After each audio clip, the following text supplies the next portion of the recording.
ফেনীতে বৈষম্য বিরোধী আন্দোলনে মাসুম হত্যা মামলার চার্জশিট, হুকুমের আসামি শেখ হাসিনা। ভুয়া সমন্বয়ক এখন একটি বড় সংকট, বললেন দুদক চেয়ারম্যান।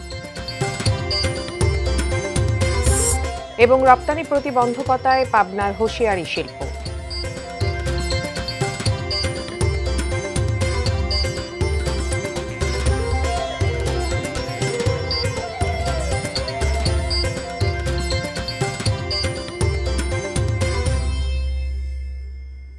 দেখছেন এটিএন নিউজ। দেশের খবরে আপনাদের আমন্ত্রণ জানাচ্ছি, আমি উসমা হাসান। দর্শক, এতক্ষণ জানিয়ে দিচ্ছিলাম নাসিফ রোড ক্লাসের সৌজন্যে শিরোনামগুলো। এবারে বিস্তারিত। ফেনীর মহিপালে বৈষম্য বিরোধী ছাত্র আন্দোলনে নিহত শিক্ষার্থী মাহবুবুল হাসান মাসুম হত্যা মামলায় চার্জশিট দিয়েছে পুলিশ। আসামি ক্ষমতাচ্যুত প্রধানমন্ত্রী শেখ হাসিনা, সাবেক মন্ত্রী ওবায়দুল কাদের ও সাবেক এমপি নিজামুদ্দিন হাজারী সহ 221 জন। অভিযোগপত্রে এই 3 জন ছাড়াও সাবেক স্বরাষ্ট্রমন্ত্রী আসাদুজ্জামান খান কামাল, ফেনী 3 আসনের সাবেক সংসদ সদস্য লেফটেন্যান্ট জেনারেল মাসুদ উদ্দিন চৌধুরীকে আসামি করা হয়েছে। দুপুরে ফেনীর সিনিয়র জুডিশিয়াল ম্যাজিস্ট্রেট জাভেদ আখতারের আদালতে এই চার্জশিট দাখিল করা হয়। এই মামলায় এ পর্যন্ত 51 জন গ্রেপ্তার হয়েছে। হত্যাকাণ্ডের সাবেক প্রধানমন্ত্রী শেখ হাসিনা ও সাবেক সংসদ সদস্য নিজামুদ্দিন হাজারীকে সরাসরি নির্দেশদাতা হিসেবে অভিযুক্ত করা হয়। গত বছরের 4 অগস্ট বৈষম্য বিরোধী ছাত্র আন্দোলনের মাথায় গুলিবিদ্ধ হয়ে গুরুতর আহত হয়েছিলেন কলেজ ছাত্র মাহবুবুল হাসান মাসুম।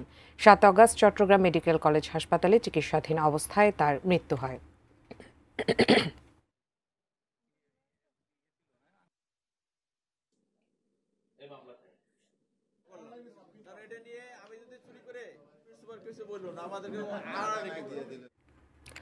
গোপালগঞ্জে জাতীয় নাগরিক পার্টি এনসিপির পদযাত্রাকে কেন্দ্র করে সহিংসতার ঘটনায় নতুন করে আরও একটি মামলা দায়ের করেছে পুলিশ। সন্ত্রাসবিরোধী আইনে দায়ের হওয়া মামলায় 77 জনের নাম উল্লেখ সহ অজ্ঞাত 400 জনকে আসামি করা হয়েছে। এই নিয়ে এখন পর্যন্ত মোট মামলা দাঁড়িয়েছে 15টি, আর আসামির সংখ্যা বেড়ে দাঁড়িয়েছে 16,208 জনে। পুলিশ জানায়, গত 16 জুলাই এনসিপির পদযাত্রায় গোপালগঞ্জ বরিশাল আঞ্চলিক মহাসড়কে কাঠি এলাকায় গাছ ফেলে সড়ক অবরোধ করা হয়। বাধা দেওয়ার চেষ্টা করলে আওয়ামী লীগ ও নিষিদ্ধ ছাত্রলীগের নেতাকর্মীরা হামলা চালায়। এতে পুলিশ ও সাংবাদিক সহ বহু মানুষ আহত হন।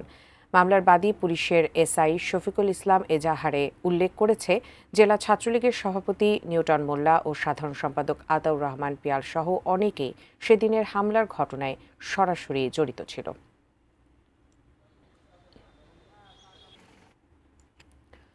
এখন একটি বড় সংকট হলো ভুয়া সমন্বয়ক, আর এই সংকট এখনই প্রতিরোধ করার আহ্বান জানিয়েছেন দুদক চেয়ারম্যান ডক্টর মোহাম্মদ আব্দুল মোমেন। আজ বরিশালে বিভিন্ন সরকারি দপ্তরের কর্মকর্তাদের সাথে মতবিনিময়ের সভায় তিনি কথা বলেন। কিন্তু আপনাদের সামনে আরেকটা সংকট, এখন ভুয়া সমন্বয়ক, 5th অগাস্ট ডিভিশন। যে কাজেই এটাও আপনাদের সামাল দিতে হচ্ছে। আমি জানি, আমি আমার অফিসেও এরকম ভুয়া সমন্বয়ক পেয়েছি। প্রথমত সমন্বয়ককে, ইনি ভুয়া সমন্বয়ক হন আর প্রকৃত সমন্বয়ক, তাকে তো অবৈধভাবে তাকে সুযোগ দেওয়ার আমাদের কোনো কারণ নাই। যে কাজেই এটা যদি আপনারা প্রতিরোধ করা এখনই শুরু করেন, তাহলে আগামী দিনের অনেক সংকট থেকে আপনারা মুক্ত থাকবেন। স্থলপথে রপ্তানিতে প্রতিবন্ধকতা ও কাঁচামালের মূল্যবৃদ্ধিতে অস্তিত্ব সংকটে পড়েছে পাবনার ঐতিহ্যবাহী হুঁশিয়ারি শিল্প। উৎপাদন বন্ধ প্রায় 80% কারখানায়। হুমকিতে পড়েছে লক্ষাধিক মানুষের জীবন জীবিকা। মিলন মাহমুদের ক্যামেরায় পাবনা থেকে রিজভি জয়ের রিপোর্ট। ব্রিটিশ আমলে গোড়াপত্তন হওয়া পাবনার হুঁশিয়ারি শিল্পের সুনাম ছিল ভারতবর্ষ জুড়ে। দেশ স্বাধীনের পর ব্যবসায়িক মন্দায় থমকে যেতে থাকলেও 90 দশকের শেষ ভাগে এই শিল্পের জীবনকাঠি হয়ে আসে গার্মেন্টসের পরিত্যক্ত কাটপিস বা ঝুট কাপড়। তাতে তৈরি গেঞ্জি, প্যান্ট, সোয়েটার সহ বাহারি নানা পোশাকের রপ্তানি শুরু হয় ভারত, ভুটান, মালয়েশিয়া সহ বিভিন্ন দেশে। দ্রুত সম্প্রসারণে গত 3 দশকে পাবনায় ছোট বড় প্রায় 4,500 কারখানায় কর্মসংস্থান হয়েছে লক্ষাধিক মানুষের। সম্প্রতি স্থলপথে রপ্তানি বন্ধ হওয়ায় মারাত্মক সংকটে পড়েছে সম্ভাবনার এই শিল্প। পাবনার ব্যবসায়ীদের হিসাবে প্রতিদিন 70 থেকে 80 ট্রাক ঝুটের তৈরি পোশাক স্থলপথে রপ্তানি করতেন তারা, বেনাপোল হয়ে, যা একদিনেই পৌঁছে যেত ভারতে। গত 17 মে ভারত স্থলপথে আমদানি বন্ধ করায় হঠাৎ বিপাকে পড়েছেন তারা। আমরা অচল হয়ে পড়ছি, রপ্তানিটা বন্ধ করে দিল ভারত সরকার। 500 পর্যন্ত 91 কারখানা আছে। বন্ধ হওয়ার কারণে আমরা একবারে পথে বসে যাবো, জাহাজে যাচ্ছে, জাহাজের যাত্রী দেখা যাচ্ছে ওখানে যায় পড়ে যায়, 5-6 দিন পরে থাকে। একটা গাড়ি যাতে 15-20 দিনের বেশি টাইম লাগে। এদিকে স্বল্প সময়ের ব্যবধানে প্রধান কাঁচামাল ঝুট কাপড়ের দাম বেড়েছে কয়েক গুণ, তাই বন্ধ বিক্রি, জমছে বকেয়া ঋণের কিস্তি। টানা লোকসানে কারখানা বন্ধ রেখেছেন অধিকাংশ উদ্যোক্তা, কর্মহীন অর্ধলক্ষেরও বেশি শ্রমিক। আমাদের মনে করেন মাঝে মাঝে 2-1 দিন কাজ সপ্তাহে বাদ যাচ্ছে, আমরা কাজ করতে পারছি না, আমাদের কষ্ট হচ্ছে। এখানে সকালের দিন সন্ধ্যা পর্যন্ত কাজকর্ম করতাম, এখন কর্মই নাই আমাদের। আমি 16 জন নিয়ে কাজ করতাম, এখন মাত্র 6 জন আছে। নতুন বাজার সৃষ্টি করে একটা বাইং হাউসের মাধ্যমে এই শিল্পকে বাঁচানোর জন্য সরকারি একটা উদ্যোগ থাকার আমি দাবি জানাচ্ছি। প্রতি মাসে প্রায় 15 থেকে 20 লাখ ডলারের ঝুট কাপড়ের তৈরি পোশাক রপ্তানি করতেন পাবনার উদ্যোক্তারা। স্থলপথে রপ্তানি বন্ধ হওয়ায় গত 2 মাসে তা নেমে এসেছে প্রায় শূন্যের কোঠায়। বিজয়, এটিএন নিউজ, পাবনা। দর্শক, দেশের খবরে এ পর্যায়ে নিয়ে নিচ্ছে একটি বিরতি, এরপর আরো যা থাকছে।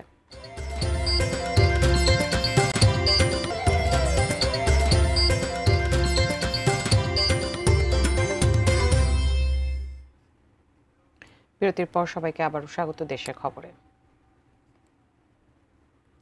রাজধানী ঢাকা সহ দেশের বিভিন্ন জায়গায় বৃষ্টি হচ্ছে। গত রাত থেকে শুরু হয়েছে বৃষ্টি। ঢাকা বিভাগ সহ দেশের 4 বিভাগের অধিকাংশ স্থানে বৃষ্টির পূর্বাভাস জানিয়েছে আবহাওয়া অধিদপ্তর। বৃষ্টি ও ঝোড়ো হাওয়ার জন্য দেশের 4 সমুদ্র বন্দরে জারি করা 3 নম্বর স্থানীয় সতর্ক সংকেত জারি রয়েছে। আবহাওয়া পূর্বাভাসে বলা হয়েছে, ঢাকা, খুলনা, বরিশাল ও চট্টগ্রাম বিভাগের অধিকাংশ জায়গায় এবং রংপুর, রাজশাহী, ময়মনসিংহ ও সিলেট বিভাগের অনেক জায়গায় অস্থায়ীভাবে দমকা হাওয়া সহ হালকা থেকে মাঝারি ধরনের বৃষ্টি অথবা বজ্রবৃষ্টি হতে পারে। সারা দেশে দিনের তাপমাত্রা কমতে পারে এবং রাতের তাপমাত্রা অপরিবর্তিত থাকবে। গতকাল দেশের সব সমুদ্র বন্দরে জারি করা 3 নম্বর স্থানীয় সতর্ক সংকেত আজও বহাল রাখা হয়েছে। কক্সবাজারে সমুদ্র কিছুটা উত্তাল। বৈরী আবহাওয়ার কারণে ভোলা, লক্ষ্মীপুরে ফেরি চলাচল এবং ভোলার অভ্যন্তরীণ 10 রুটে লঞ্চ চলাচল বন্ধ রয়েছে। একটানা বৃষ্টিপাতে দুর্ভোগে পড়েছেন মানুষ।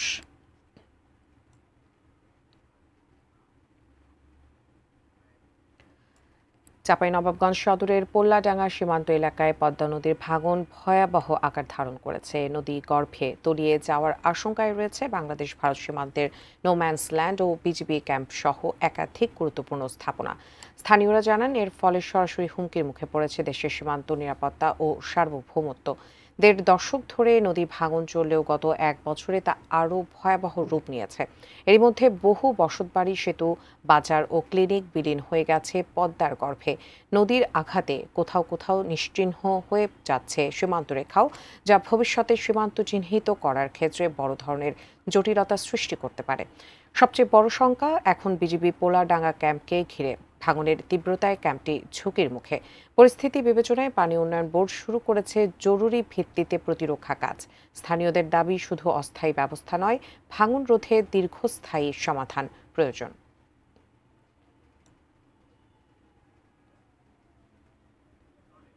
আংশিক পার ভাঙছে, উভয় দেশে একসঙ্গে ভাঙলে 0 পয়েন্ট, যেটা আর কি নোম্যান্স ল্যান্ড বলা হয়, সেটা বিলীন হলে নিশ্চিহ্ন হয়ে যাবে।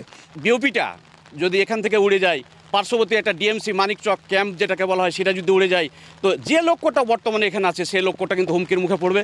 ভারত আপনার ছোট ছোট বস্তা ফেলে ওদের জায়গাটা কিন্তু ওরা মেলামত করে বাইন্ধে ফেলেছে। এখানে বিজিবির উপস্থিতি না থাকে এবং নদী গর্ভে বিলীন হয়ে যায়, সেক্ষেত্রে খুব বড় একটা হুমকির সম্মুখীন পড়ে যাবে আমাদের সাধারণ জনসাধারণ।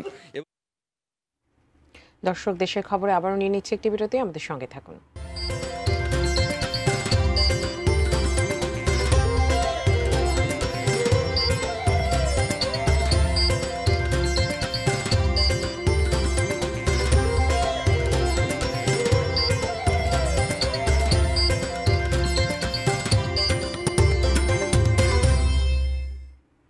বিরতির পর সবাইকে আবারও স্বাগত। মানিকগঞ্জে দফায় দফায় ভারী বৃষ্টিতে বিভিন্ন সড়কে সৃষ্টি হয়েছে জলাবদ্ধতার। চলাচলে দুর্ভোগ বেড়েছে মানুষের। পৌর শহরের বেউথা থেকে বিস্তারিত জানিয়েছেন প্রতিনিধি আবুল কালাম আজাদ। মানিকগঞ্জে দফায় দফায় অতিবৃষ্টিতে আপনার বিভিন্ন জায়গায় জলাবদ্ধতার সৃষ্টি হয়ে হাজারো মানুষ দুর্ভোগ পোহাচ্ছে। আমি এখন আছি মানিকগঞ্জের আপনার পৌর শহরের বেউতা সরকারি প্রাথমিক বিদ্যালয়ের পাশে বোয়ালিয়া দাসুরা সড়কের আপনি পিছনে দেখতে পাচ্ছেন যে আপনি কীরকম জলাবদ্ধতায় পানি আটকে আছে। এখানকার বাসিন্দারা বলেছে যে তারা দীর্ঘদিন ধরে এই জলাবদ্ধতায় তারা দুর্ভোগ পোহাচ্ছে, কিন্তু এ পর্যন্ত পৌর কর্তৃপক্ষের কাছে বহু আবেদন নিবন্ধন করে কোনো কার্যকর পদক্ষেপ না পাওয়ায় শেষ পর্যন্ত তারা আগামীতে এই ব্যবস্থা কর্তৃপক্ষ না নেয় তাহলে তারা পৌরসভা ঘেরাওরও হুমকি দিয়েছে। দর্শক, দেশের খবর এ পর্যন্ত। এতক্ষণ সাথে থাকার জন্য ধন্যবাদ সবাইকে।